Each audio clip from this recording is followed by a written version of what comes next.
આ કાર્ય નથી. સદગુરુનું કાર્ય છે તોડવાનું. સદગુરુ જોડે. જે આ બધું તોડી નાખ્યું છે, અનેક જાતના મતપંથો ઊભા કરી દીધા છે, અનેક જાતના ભગવાન ઊભા કરી દીધા, સિદ્ધાંત જુદા જુદા ઊભા કરી દીધા. આ બધું તોડફોડ કરીને એક કરી નાખે. એટલે સદગુરુને બીજી કોઈ આશા હોતી નથી કે મંદિર બનાવવું, કે મોટો આશ્રમ બનાવવું, કે ગાડીઓ લાવવું. આવી એને કોઈ પણ અંદર ઈચ્છા હોતી નથી. એને એક જ ઈચ્છા હોય કે મારા શરણે આવ્યો એનો મારે ઉદ્ધાર કેમ કરવો, એને પોતાની ઓળખ કેમ કરાવવી. મેન મહત્વનો મુદ્દો એ આવ્યો. એટલે સદગુરુ છે એ જોડે, ધર્મગુરુ છે એ તોડે. સદગુરુ એકમાં લઈ જાય છે, ધર્મગુરુ અનેકમાં વહેંચે છે. જો આવ્યો ને તફાવત. ધર્મગુરુ કાં તો કાન ઠોકે, કાં તો કંઠી બાંધે, કાં તો મંત્ર આપે,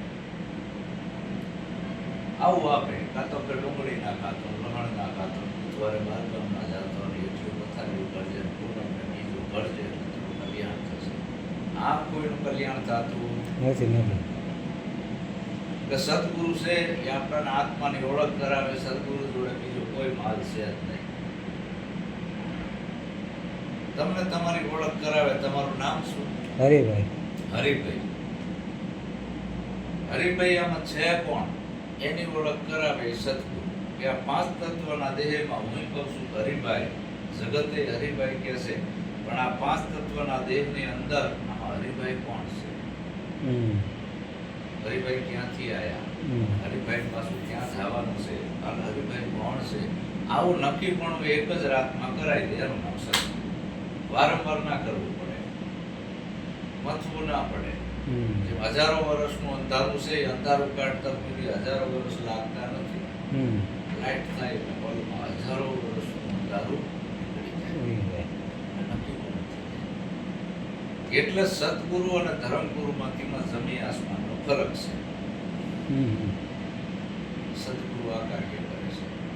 મારા સદગુરુ જયદેવ બાબા. આ તો બધા ઓળખતા, આ તો ક્રાંતિકારી છે. એટલે તેમાં કીધું કે બધા છિન્ન ભિન્ન જે આ જો કેટલા બધા ભેદભાવ છે. નાત જાતના ભેદભાવ અમુક છે, ધર્મ સંપ્રદાયના ભેદભાવ છે ને, ધર્મગુરુએ કર્યું છે. સદગુરુ આ બધું તોડી નાખે છે. કબીર કુવા એક હે, અનિયારી હે અનેક, પાત્ર